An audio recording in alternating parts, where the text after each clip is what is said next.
Hey there, everybody. This is the Bones and Tub Show.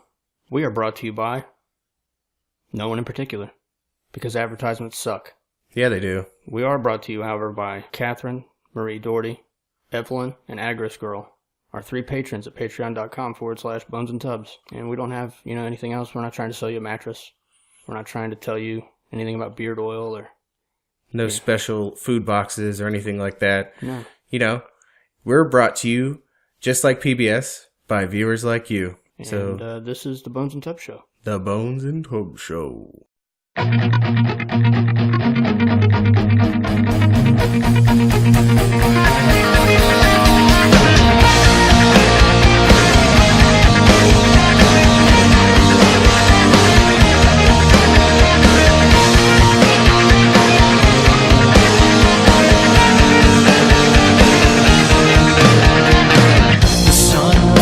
And sets another day. Billions will kneel and pray. Anything to aid escape from the world so cold and gray. It's goodbye. And we're back with another episode of Bones and Tubs. I fucked that up, but that's okay. We're back with another episode of Bones and Tubes. You know how many times I've gone to type in the Bones and Tubs Show on Instagram to try and make a post, and I type boners. Boners. So close. Boners and Tubs. Maybe that's what our name should be. Maybe that's what you want it to be. Maybe. Boners. Freudian slip. Maybe just call it Boners and Tits. That would be our restaurant. Yeah. We're here. This is Ohio. So yesterday we had crazy torrential flash flooding. And today it's cold as fuck. And snowing. And snowing out. And it is April in Ohio. I'm psychically tired. It's just wearing me down. This winter has to get over. Tired of taking vitamin D supplement. Right. Get it the right way. From yeah, the light exactly. bulb in the sky. I want to just get naked and not have to worry about freezing to death. Yeah. You know what I mean? I do. But fully know. Yeah. What you mean. And I think our subject of today would feel the same way about it. Because he was no stranger to weird shit. I looked into Mr. Aleister Crowley a long time ago. So I had this, buried foundation of knowledge. But somehow I respected him. I had some sort of respect, but I went back over some of the things today, and I have no respect. Listen, I think Pascal might have said it, but if you didn't know already, our subject of today is Aleister Crowley, occultist, magician with a hard K. Yeah. And founder of Thelema. Yeah. So... He's basically, to me, Pascal said it best, do as I say, not as I do. Right. Because this dude was a fucking savage. Legitimately. I guess the only way that you could explain the things he did in a way that makes him in any way, shape, or form respectable is that he just found all of his limits, and he forced himself past his limits. Yeah. And then he forced himself to like going past his limits. I'm pretty sure when Clive Barker was creating... the notion of, the Cenobites and Hellraiser and all that stuff, Pinhead, and their philosophy. I'm pretty sure he had Crowley in mind. I would probably tend to agree with you there. Yeah. The dude was crazy as fuck, but he did have some really good... So some of his writing's decent. I mean, it's kind of already there. We've taught... I mean, I wouldn't say he was copying, but he was elaborating on things that have already been said in the Emerald Tablet and stuff like that. You know about his upbringing? Not quite. You could get into that. I got his later stuff, though, on tap. He was born into wealth. Yeah. His father was independently wealthy. I think they owned, through the family, a series of public houses where they sold Crowley ale. Huh. And he was a self-appointed preacher at the church that they were, I forget exactly, some specific denomination, but I don't know, not important. Yeah. But of course, that specific denomination was the only one that preaches the truth, so that should narrow it down. Yeah. But they didn't let him have any type of normal childhood, so I blame his parents. But basically, he wasn't allowed to have toys in the house. They didn't celebrate any holidays or anything like that. Every morning for breakfast, they would come to the table, and they would each read a chapter of the Bible. They would recite it verse by verse. That kind of life. Okay. All right, I could see now the picture has become a little bit more clear as to the road that he took later on. I guess he followed his dad around in his footsteps. They would travel, preach some. And one day his father unexpectedly died of tongue cancer. And that's what really set him off the edge. Yeah. I guess he didn't really love his father, but he had a respect for him. Yeah. And he was fully devoutly religious, as his parents would want. And then when his father died, everything changed, and that's when he started to kind of go wayward. I would wager, even in today's society, he was the foremost, I believe, close to modern expert on occultism. The dude knew what he was talking about, and he knew what he was doing. You know what I mean? Like, he knew I think he went through and learned every different, occult group in the world. They said it started with the Golden Dawn. Yeah, he was a member of the Golden Dawn. That was where it really started to take off. His reference to it was that he was tired of the milk and water magicians. He wanted to learn the black stuff. He wanted the meat. Yeah, so he went through and rose and almost destroyed the Golden Dawn when he felt it wasn't what he needed. Yeah. And that was, I think, around the time he got expelled from Cambridge for contracting gonorrhea from a prostitute. Yeah, he loved to frequent. I know that. That was in my reading. He was a avid fan of prostitutes. Yeah, and and the things that they do. I would wager that he's like the OG party boy. Yeah, like this dude. Like, don't get me wrong. I don't think I would have him as a friend because he's weird as fuck. Right. Yeah. But you might want to party with him at least once in your life. It's probably gonna be weird. But most assuredly, you're going to get fucked up doing it. This guy rose. They said they went through degrees, through his rise in these secret societies and magical societies, and learned all this stuff. And he put all this time into black magic, and he had never quite gotten verification other than manifestation of things. Yeah, but he never had visual or any type of physical contact with an entity, right?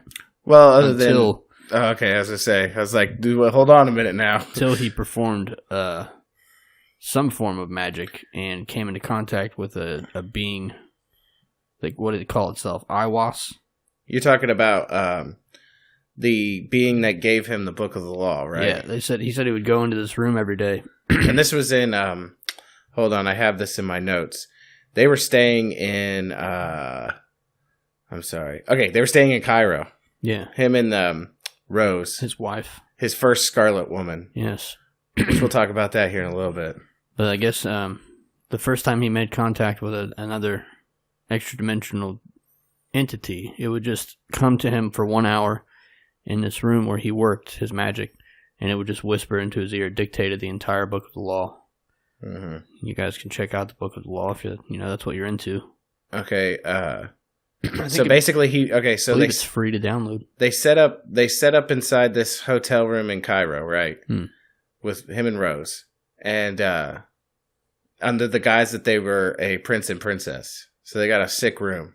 Oh right? Yeah, which is already badass. That just real quick as a quick derailment of our conversation, but how hardcore would it be to live in that time if you had money? Oh yeah, and just pretend that you were whoever the fuck you wanted to be. Because more or less, what are they gonna do? Yeah, they've got to believe you. But he set up a temple room, you said, and he was using Islamic mysticism and Arabic mysticism to try to summon an entity. And I guess at one point Rose went into delirium during all this, and she simply said, "They are waiting for you." Yeah, over and over and over again. And she believed that it was the god Horus who had called. How do you think he responded to that? From what I heard, he was very upset. Really? Yeah, because here's his wife who doesn't know anything about anything other than what she's done with him. Yeah. Right? Magically speaking. And he's done all this deep work and all this deep black magic and all this learning and enlightenment, and the gods chose her to talk to instead of him. Yeah. So apparently, this entity that came to him gave him his quintessential work, the work that most people know him for, and that's the Book of the Law, which isn't long. I tell you right now, you could get it public domain, and it's a short read. Yeah. A lot of you probably, unless you've already began to going down the road of studying occultism, probably would read it and not understand what the fuck it's about. Right. It's more or less a long chain prayer, in a way. The Book of the Law. It's kind. I wonder in itself if it's a magic. I think it's some kind of spell. Something, but at least he thought it was something. Well, he touts himself as being like he thought and believed that he was the Antichrist, that his form of Crowleyism was going to overthrow the church, and somehow through fisting each other and then getting fucked by goats and slitting their throats to the point of orgasm, then that would free everybody. Doing tons of cocaine. Lots of coke. Lots of cocaine. This entity gave him the Book of the Law and also led him to a museum and showed him a 7th century BC mortuary stele, known as the stele of Ankh-Efin-Khonsu. I fucked that up, but I don't care. I said it with a French accent. Somebody's pissed. Ankh-Efin-Khonsu. Whatever. Yeah. He thought, okay, so apparently this was supposed to be like some sort of steel of fucking power, right? And the exhibit number happened to be 666. It's coincidence. Woo! Purely coincidence. But he's called it the Stele of Revealing. Right? He thought it was some sort of like magical item. Iwas, that was the name, right? Yeah. The messenger of Horus. Who looks like a much more descriptive gray alien, oddly enough. Yeah. Because this was before science fiction in that way. So it's interesting that this is the being he saw. It looked like the bulbous head, small neck, and all that. It's kind of weird. Kind of sticks out, makes my hairs jump up. Well, and then so basically it was revealed to him that we were entering what he called the Age of Horus, which meant he thought that basically people were going to be enlightened en masse in this new age, which I don't know how to feel about that. So his adulthood, what was it? He was born in 1875? Hold on, I got it right here.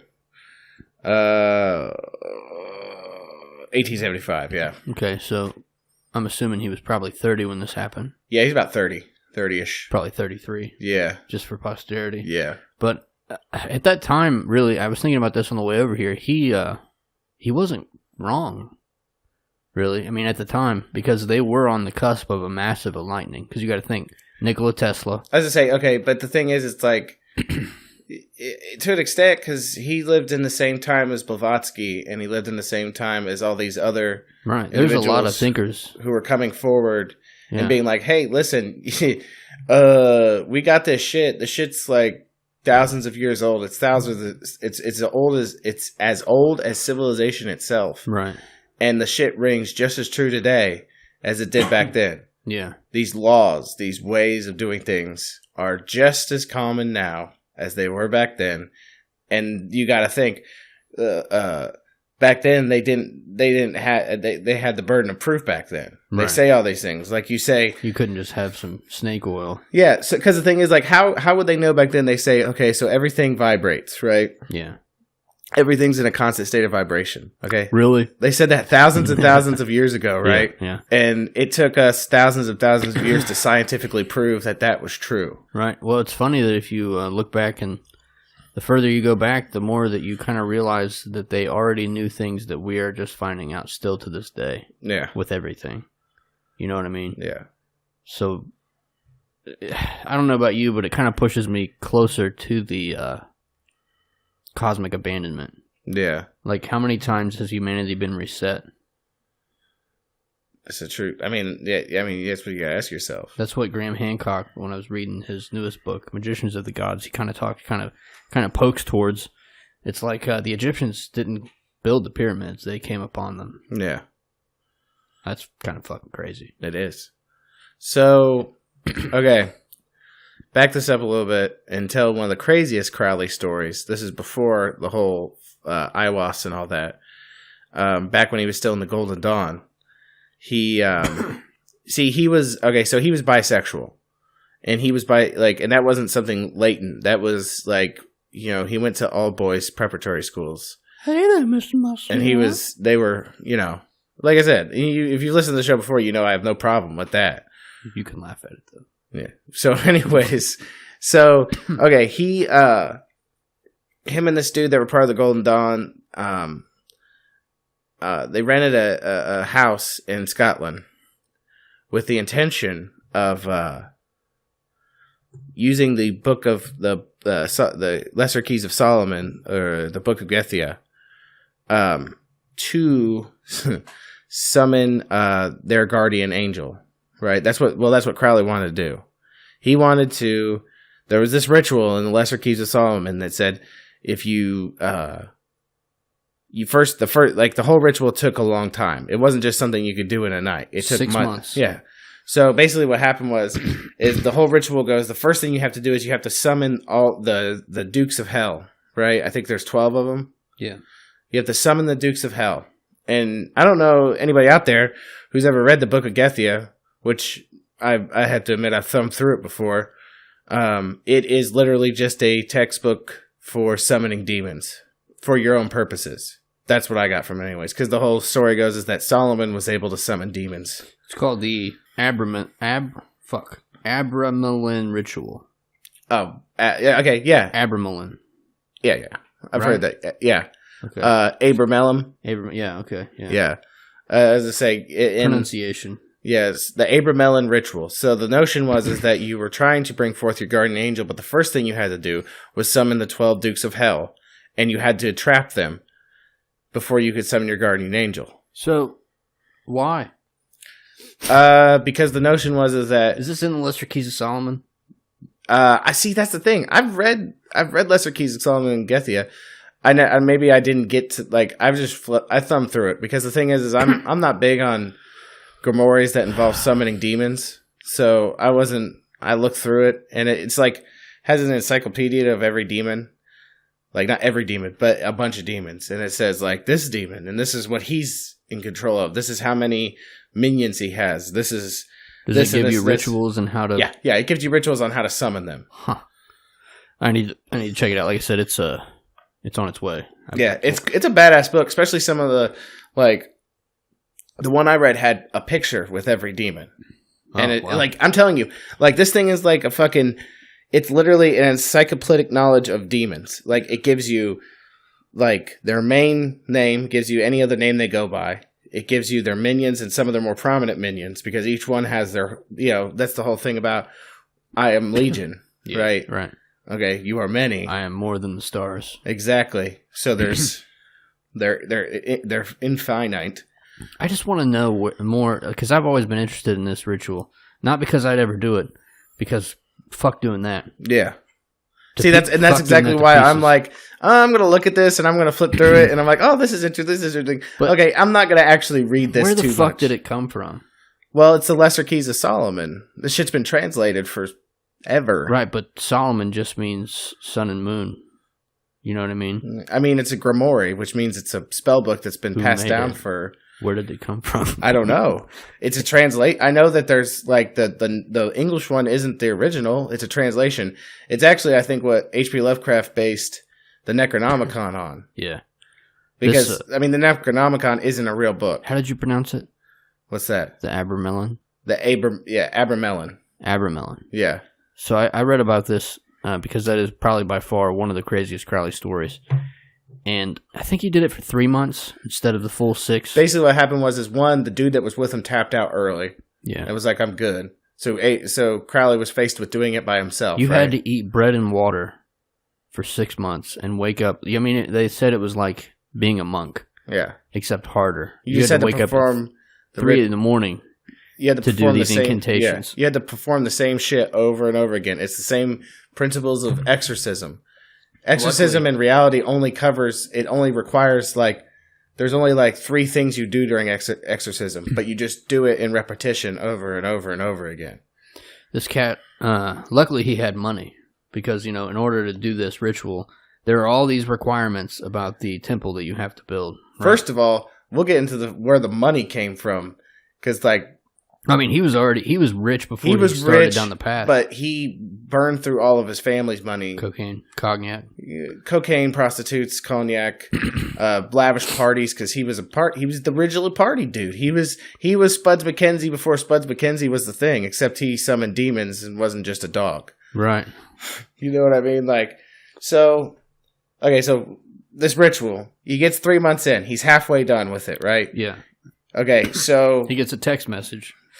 More or less, yeah. So he's in this ritual. He summoned the Dukes of Hell, right? He's gotten to that point.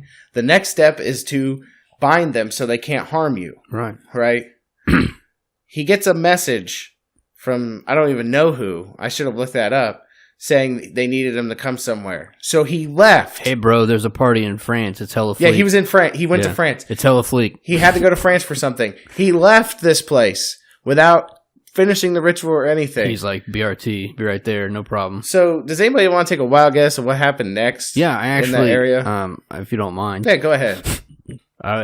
You can read it in some of the older history reports from the town of Loch Ness. Yeah, because it was near the house was near Loch Ness. Yeah. Right. So as soon as he left, history will tell you that there was the largest rise in homicides, rapes, and suicides that had ever been seen in that town. People were running into the fucking woods to impale themselves on trees. But I'm sure this is just coincidence. Just coincidence that he happened to summon the most bad motherfuckers on any plane.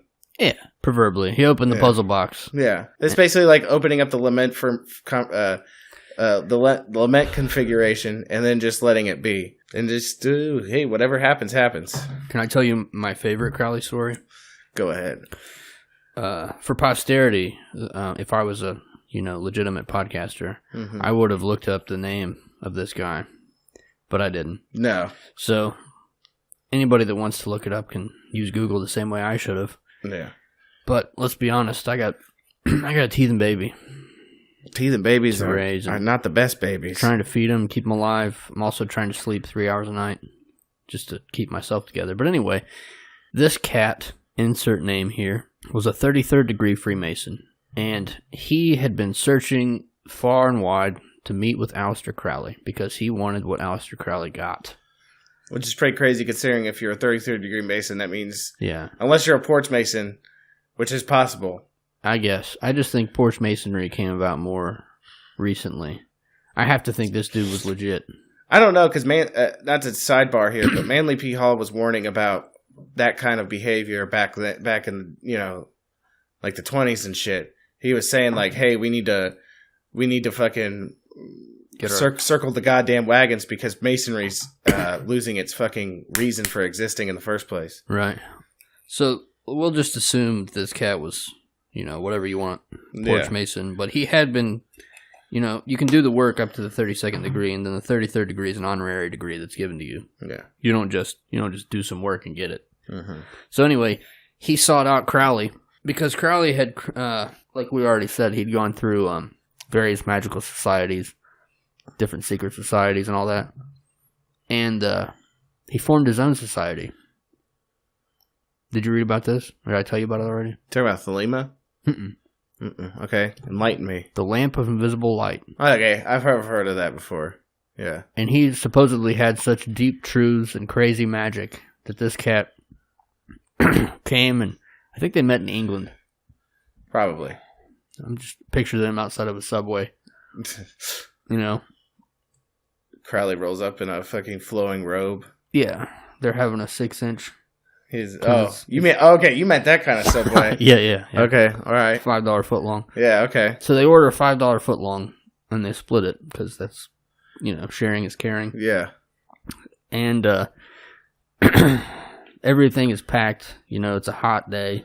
Yeah. Everybody is just packed in the streets as it was at that time. And they're walking. There's just a mass of people walking. So they get up and they join the crowd and they're walking and stuff. And they're talking about secrets and all these things. And I'm assuming Aleister Crowley is fucking foaming at the mouth because his end game was to get all the secrets of Freemasonry from this 33rd degree Freemason.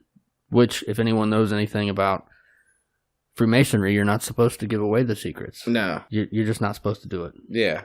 It's against the rules. Some would say that you might meet with a bad end if you gave away the secrets. Mm-hmm. Well, I mean, technically you're supposed to. Just right. saying. Crowley decides that he's got the perfect way to trick this dude into giving him his secret. So what he does is he's like, I can show you that I have control over all of these lesser humans. Do anything I want to them. Yeah. I want you to pick one. Pick one out of the crowd. Whenever you want, just go ahead. So they walked for a while in silence, and his 33rd degree Freemason friend points one out. And Crowley just walks ahead of him a little ways and gets behind this guy for a few seconds and then stops. They don't make contact. They don't talk. He just stops. And then he drops down to one knee and kneels. And the guy kneels. Like he used some sort of weird psychic energy to make this guy his fucking meat puppet. Yeah. And subsequently, after that happened, that guy was an initiate in the Lamp of Invisible Light, and he gave all of the 33rd degree Freemason secrets to Aleister Crowley. Well, that's the thing. He wasn't an enemy of the Masons by any means either. He, through his years, would get in trouble or need money, and it's on the record that the Masons would donate money to Aleister Crowley. Really? Yeah. I did not know that. Yeah, they were like this, because I think he was onto that next level shit, and he was trying to bring esotericism to its next level. Yeah. So some of them believed. I would like to know what exactly happened, because we kind of touched on earlier the fact that we had Dr. Wilhelm Reich, which I think is an interesting topic for a later date. Yeah. With his discoveries of orgonite. You had him, you had Nikola Tesla, you had Aleister Crowley, Madame Blavatsky. You had all these people that were onto something huge and world-changing. All in the same time period. They were literally on the cusp of a new modern-day renaissance. Yeah. And then all of a sudden, it just went dark. The bankers took over in 1913. We went through the Great Depression. Yeah. We got in some wars. People aren't really thinking about the deeper meanings of things, that they're starving to death. Right. You know what I mean? So I want to know who was like, nah, fuck this. Yeah. Who pulled the plug? Oh, I mean, we could all take a wild guess and shot in the dark on that. We know. I was going with well, whatever. I don't have a name for him, because I don't think they actually have a name in all reality. But Passio does have a name for him, and that's the Order of the Black Sun. Mm-hmm. Yeah. Did you check out the Loading it on my iPod. Cult? What is it? Cult of Anon? Cult? Is that I watched some of it. Yeah, Cult of Anon. It's Cult of Anon. Okay. The Sun. Man, because that was some deep shit. Yeah. I never heard of that before. So, anyways, okay, here's the thing, like, Crowley was such a multifaceted human being, like, it's hard to get just one aspect. We've just been talking about the dark, like, occultic stuff that he was into. And kind of dancing around the fact that he was a drug addict and a fucking philanderer of butthole and vagina. Next title, Secret Agent. Yeah. Well, isn't one of his titles, because historically, his titles are The Beast, 666, right? Yeah. The next title is The Antichrist. Mm-hmm. The next one is Traitor to England. Okay, I got another one for you. Quoted as saying he was the... I don't want to fuck it up. I know what it is, but I don't want to fuck it up. The most wicked man in the world. Yeah. Okay, so he was a double agent, right? Mm-hmm. Or a secret agent. He worked for the English government. United Kingdom government, whatever you want to say. He worked for the Brits, right? Yeah. Okay, so and he was a writer too. Like, he just wrote fiction sometimes as well. He was a very multifaceted guy. And one of his more bigger turning points was, at one point in time, he was living in America, and he started working for a pro-Nazi publication out of New York, and he wrote for them. You might ask yourself, why would an English man who is supposedly working for the English government be working for a pro-Nazi newspaper? Well, I'll tell you why. Because he was told to. He was told to infiltrate this organization and make them seem ridiculous. Yeah. So he would write these crazy hyperbolic articles about, like, basically he was playing the... He worked for BuzzFeed. I was going to say, he's like BuzzFeed, Briber, or whatever you want to, like, whatever fucking, like Polygon. Far leaning on either side fucking news, internet news site that you want to talk about now. He was on that shit. He basically invented... He invented clickbait. Man. He invented clickbait. That son of a bitch. So, like, no, and the whole principle of him doing it, because the thing is, like, if you think later, like, how would he have been able to move back to England at all if he was actually pro-Nazi? That's because he wasn't pro-Nazi. He was working for the English government to make Nazis look ridiculous, which I find fucking hilarious. Yeah. But apparently he was also, I mean, throughout his entire life, he continued to work with the British government and occasionally would be sent to locations for spying purposes. But at the same time, like I said, the dude's multifaceted. Yeah. Like, he wasn't just he wasn't just a spy. Dude was also a dark occultist. So, I don't know if we'd call him a dark occultist. Yeah. But that's the thing, though. He wasn't like, he's not your run-of-the-mill dark occultist, because a run-of-the-mill dark occultist wouldn't want you to know he was a dark occultist. He was out in the open with the shit. Okay. Dark de-occultist. There you go. Now, are you aware, this is kind of a change, again, we like to go off the rails here, but this is a little rabbit hole that I've created myself. Mm-hmm. Do you think he had anything to do with the British aristocracy at the time? I mean, if he was a spy, he might have something to do with it, yeah. Did you know that the Queen of England has arrest warrants? Yeah, I've heard that before, yeah. Because they do, every single year, children or women go missing on the royal grounds. Mm-hmm. And she was indicted in 2013 for said disappearance. Mm-hmm. They're using these people as sacrificial lambs. And then she's on the cover of a Times magazine, child sacrifice cult, guilty as charged.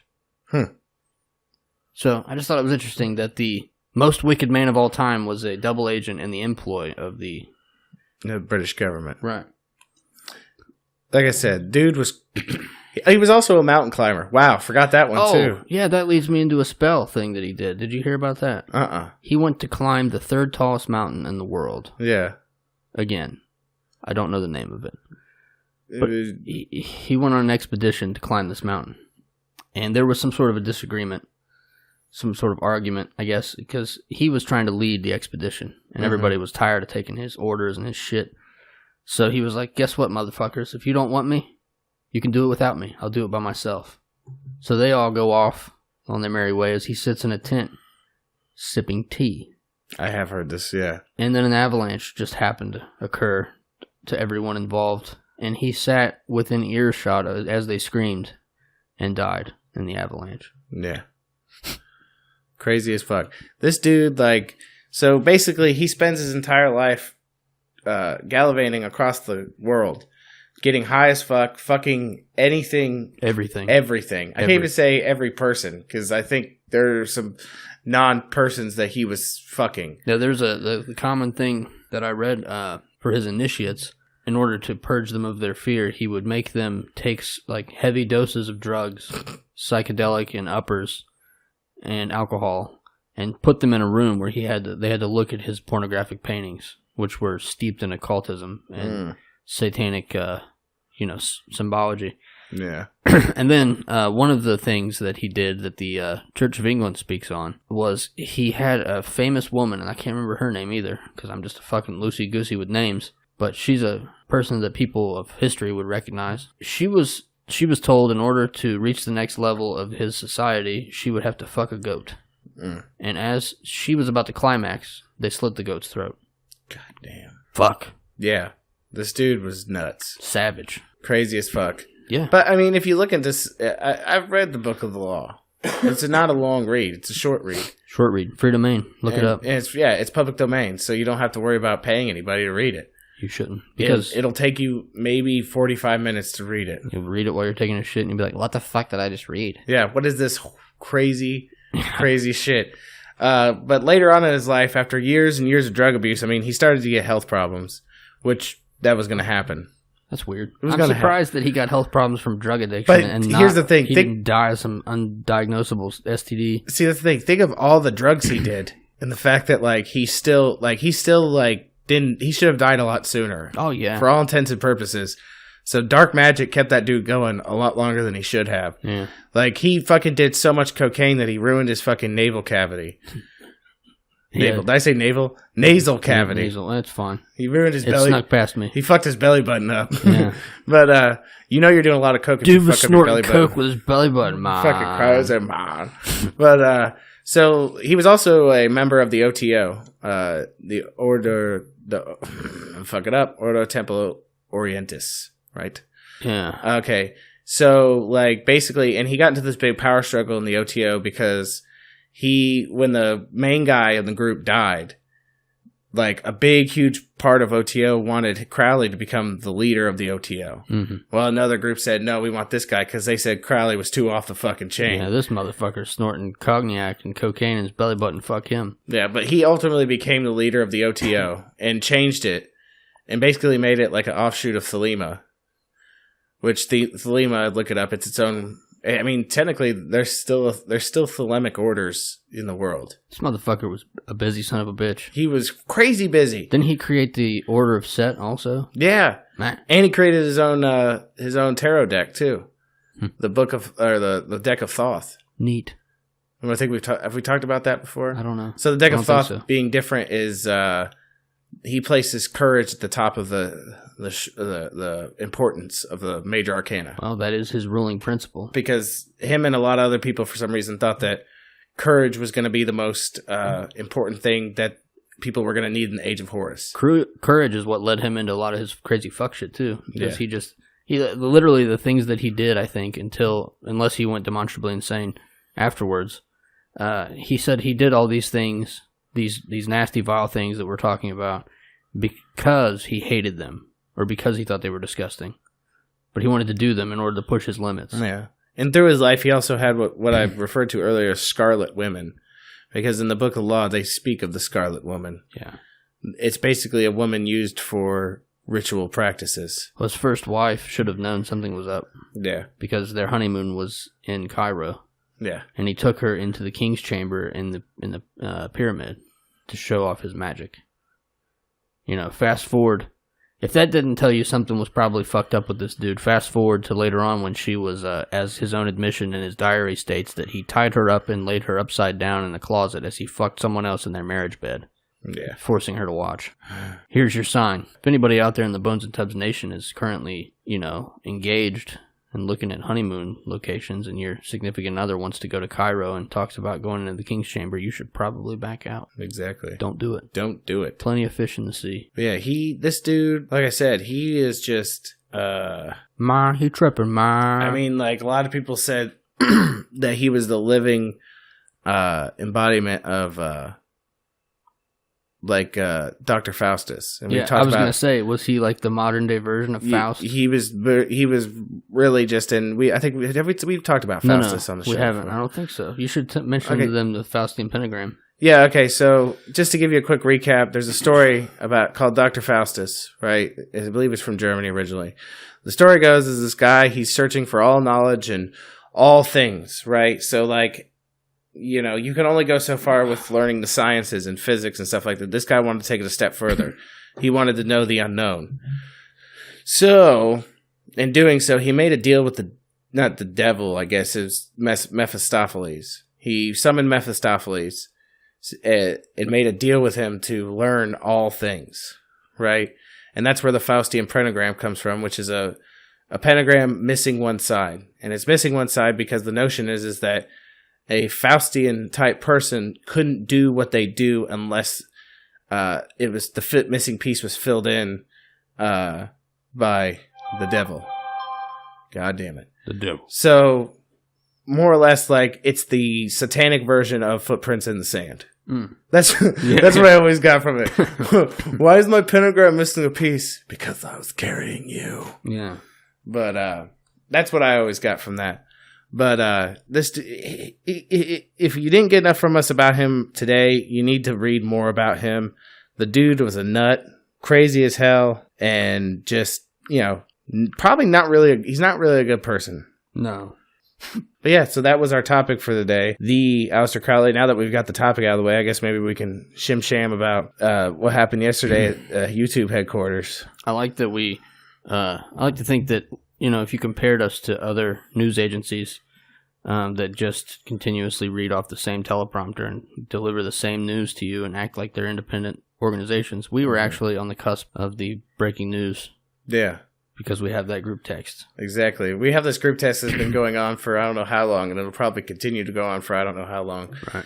of us that involves just us text each other random shit. Well, yesterday this thing happened at YouTube headquarters where somebody shot out the place and nobody knew what had happened at first and they didn't know what was going on. And my partner, Bones over here, said that somebody finally got sick of YouTube demonetizing videos. Right. And fucking shot the place up. Well, we started YouTube the same time that the social justice warrior took over the head of the corporation. So it was like we started out being monetized, and our YouTube numbers are ridiculously low compared to the podcast downloads. Yeah. But, we were still in line for a little bit of that change, that loose change. And then they changed the rules. So they changed it to, I think the first thing was you needed 1,000 subscribers in order to be monetized. So then we just were like, whatever, fuck them, fuck YouTube. We're not worried about them anyway. We got this. These podcast numbers are what keep us going in our heart of hearts. Makes us feel good at night, And then they just continued to up the bar on YouTube. And it went from 1,000 subscribers to a certain amount of minutes viewed, which we had smashed through the minutes viewed. I think it was like 10,000. Yeah. And then they jumped it to 40,000. And I said that I bet the shooter was somebody like us because we gave YouTube last year 26,895 minutes of people's attention, and they didn't pay us 2 red cents for it. And it ended up being a disgruntled YouTuber that wasn't getting paid. Yeah. I mean, I don't condone it by any means, but, but I was talking to my cousin about this earlier. I said, here's the unfortunate thing. I was like, and I think in America we're untested in this, and this is why it's become like school shootings are one thing, but this is different, right? Yeah. Because I said, here's the thing. I was like, we haven't had to endure violence for political ideology in all reality for a long time. Right? Unless you're on the far extreme of things, which only happens in spurts. It doesn't really happen to your average Joe, right? Right. Well, here's the thing, and this is what I said. I said, okay, I said YouTube as a company took a political stance on something, right? And apparently in the rest of the world, when something takes a political stance, a corporation or a government, they generally expect that there might be some violence geared towards them because of it. Yeah. Because politics often creates violence, or differences in politics creates violence.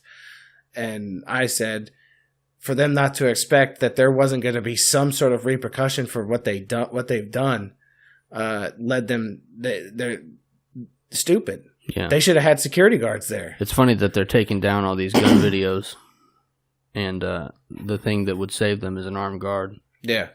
And it also took, what'd you say, she was an Iranian? An Iranian expat, so she was former Iranian. It took an Iranian to go in there and do whatever was done. See, and that's the thing, if you're going to, think about this, and I'm sure Charlie Hebdo thought the same thing before their magazine got shot up, that because we live in the West, we can make political statements without worrying about being hurt for them. Not when you... But the problem is that this is the New West, and the New West isn't like the Old West. No. You can't unfortunately, it's just that's the nature of the beast. And it doesn't matter where you're at, whether you, Charlie Hebdo was in France. Right. Okay. Much stricter gun laws than the United States ever had. And they still rolled in there with AKs and fucking blew the place up. Yeah. Okay. So the gun argument is, as far as I'm concerned with that, is moot. The only thing that's going to save the New West is the Old West. Yeah. If everybody's walking around open carrying, people are going to be a lot more polite, first of all. Yeah. And secondly, there's going to be a lot of less fuck shit going on. That's just one man's opinion. Yeah. That and stop feeding them fucking solipsism. Yeah, that whole thing. That whole thing. That would probably work a lot better too. Because then people would begin to understand that there's sanctity to life, and there's life is precious and you shouldn't rob someone of it just to make a statement. Right. But then we've got our new political uprising that's funded by our past show topic, George Soros, has got a bunch of kids that are snorting condoms and pulling them out of their throat and eating Tide Pods, dictating our fucking future policy. Yeah. So I was actually thinking about that. We talked about that last week with Antifa, and we were talking about the Antifa we don't see yet. So I came up with this theory that when you said this summer when it's going to amp up, it's exactly what it's going to do, right? Mm. And this is going to... Okay, so this is like some sort of possible future, right? Yeah. A Antifa terrorist attack happens. Mm-hmm. They kill a bunch of people, right? They fucking mow them down with fucking assault rifles. Ooh, I said that word. Yeah, got him. Got him. Okay, they mow people down with guns. Let's just call them what they are. Yeah. Anyways, so they mow people down with guns. The only linchpin in this whole gun control thing right now, for the most part, is conservatives, right?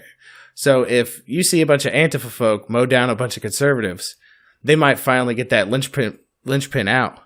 And people will be like, fuck, maybe we do need to get rid of these guns. Because you got these Antifa cocksuckers going around killing people. Right. Eat a dick. Yeah. Or it'll start with, they'll be like pass legislation to like basically disarm people who are part of radical organizations. Mm-hmm. That's where they'll start, because they're like first Antifa. But the problem is then later they'll be like, yeah, you leave. Well, then how about people who are in the NRA? And they leave the door open. Exactly. And then it encompasses everyone that doesn't agree with the state. So that's a minor prediction for the future. It's exciting because they're trying to get that. The problem is they just simply don't have the numbers. Like, they have the numbers to get like minimal gun control things to happen, but the problem is that shit's going to continue to happen because it doesn't matter, right? Right. Well, the hidden hand, that's one of the things I realized, that the hidden hand doesn't give a fuck about who's in office. They're still going to continue their false flags, or their false flag in the sense that it's not an organic thing that happens where they pay for these people to go out and do these things. And they've allowed people to become more bold with their true beliefs.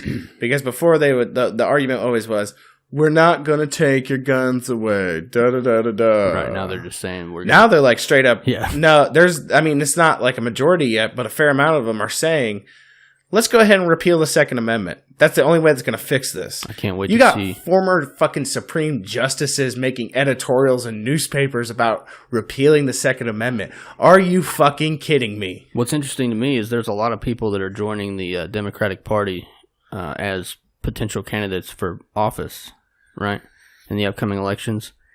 And there's a wave of them. And the one thing that they all have in common is that they were somehow employed with the CIA.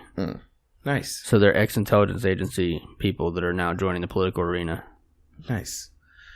That's some food for thought. Come on. Give you some fat to chew on. Oh, fat chew on. How about, real quick before we go, how about Trump sending troops to the border to stop this 1,400-strong wave of immigrants that want to come here, and they have a list of demands? They have a list of demands. You didn't read that? No. See, here's the thing. Normally, like, I'm in a mindset now where I'm like, fuck borders. Right. But fuck demands, too. Yeah. You know what I mean? Like, fuck borders, fuck demands. Yeah. Fuck, don't come, no. Trump's calling on the government of Mexico to stop them before they go through the border, because I guess they're marching upwards from Central America. You said 1,400 strong? That's what I read yesterday. I didn't read Oh, anything. wow. That's I'm pretty sure about more than 1,400 cross the border every day, so, yeah, I bet you they're going to really notice that fucking 1,400 people. Right, well, I just imagine a group of 1,400 walking is probably noticeable. Probably. Yeah. Traveling in a caravan of sorts. But the thing is like, I don't, fuck borders, man. See, now, this is the time that Trump can shine, and because I voted for him for chaos, no other reason. Yeah. Just for chaos. This will be the time when we turn on the TV in a couple days and we see the military on the border firing on... Okay, now here's the question. Firing on 1,400 immigrants. Is this 1,400 strong just adults? Or I don't know. Are they cowards and brought children with them, knowing children. that they were going to incite violence? They're actually wearing children instead of clothing. Knowing that they were going to incite violence because they have demands. Yeah. Because nothing looks better to them. Like, God damn it, I hate this fucking new level of martyrdom they're on, man. No, man, it's bullshit. Like, get the fucking children off the goddamn screen. Fuck. They're not fucking pawns. Let them be children. Let them eat Tide Pods in silence. You know? Snort condoms up their nose and then choke them out of their throat. Man. You heard about that, right? That's what I said earlier, yeah. Oh, yeah, okay. It was funny because I saw that same meme that I just delivered where it was like, you were eating Tide Pods 2 weeks ago and then you're snorting condoms. And then I'm like, I'm snorting condoms. And I literally scrolled down to the next post and it was a picture of somebody snorting a condom. I'm like, what the fuck? Yeah. But yeah, I think that about does it for this episode. Yeah. We'd like to thank y'all for listening. Hey, do me a favor, all you listeners out there. Go over to, if you depending on your whatever podcatcher you listen to, whether it be YouTube Yeah, you. iTunes or I'll have Stitcher up this afternoon. Man. I hope that my request was powerful enough. It was powerful. That was like a spell you put on me. If it wasn't for the fact that I had my son watching Hobby Kids TV yesterday, I would have done it. But so, anyways, can I read it to him? Yeah, go ahead. I don't want to keep dragging it on, but I thought it was good. Yeah. So we've been going back and forth ever since we got our new website. We've been having problems with various podcatchers getting the feed, and Stitcher is one that I cannot fucking understand. I'm trying to slam a triangle through a circle hole. Yeah. And Tubbs here has the knowledge and the ability, and I've just been asking him politely over and over again to fix the Stitcher feed, and for different reasons it's not been done yet. So yesterday I channeled IWAS, and I wrote him a text message that reads, "You notice in the shadows to your right there is movement, several shapes swirling in what could be the formation of a symbol or a body. A darkness that is almost too dark, yet each swirling tendril contains within itself a sort of invisible warm glow. The shapes are moving faster now, so fast that it seems to be a vibration. As the vibration gains frequency, you hear in the back of your mind one word, Stitcher. And the shadow is as it was." Good. So hopefully we'll be on Stitcher soon. Yeah, so do me a favor. Whatever you listen to us on, go on and put some comments on the episodes, on the page itself, whatever. Share them with your friends. Share them with your friends. Or your enemies. We'd appreciate it. You know? Really would. I mean, we got a nice, good following going at this point, but we got rookie now. I want to see fucking... We're doing great on the podcatcher, but beat the chest. I'm so glad to see it growing. I think if we had Stitcher on there, we would have smashed through. That, and go drop $1 on our Patreon page. Hashtag fuck YouTube would be nice too if you just want to get on whatever it is and just hashtag fuck YouTube. Yeah. Go over to Patreon, Bones and Tubbs. You donate $1, you get content for free. Ooh. I got a whole list of Bones and Tubbs raw. $1. Yeah, as I say, $1. That's it. $1 a month. Fuck. You got her made into shape, big dog. How many things do you buy that you regret later that cost more than that? How much do you pay for your Amazon Prime? I know I pay a lot for it. Yeah. You know? And you ever buy a big gulp and regret it after you drank that Slurpee? I have. Yeah.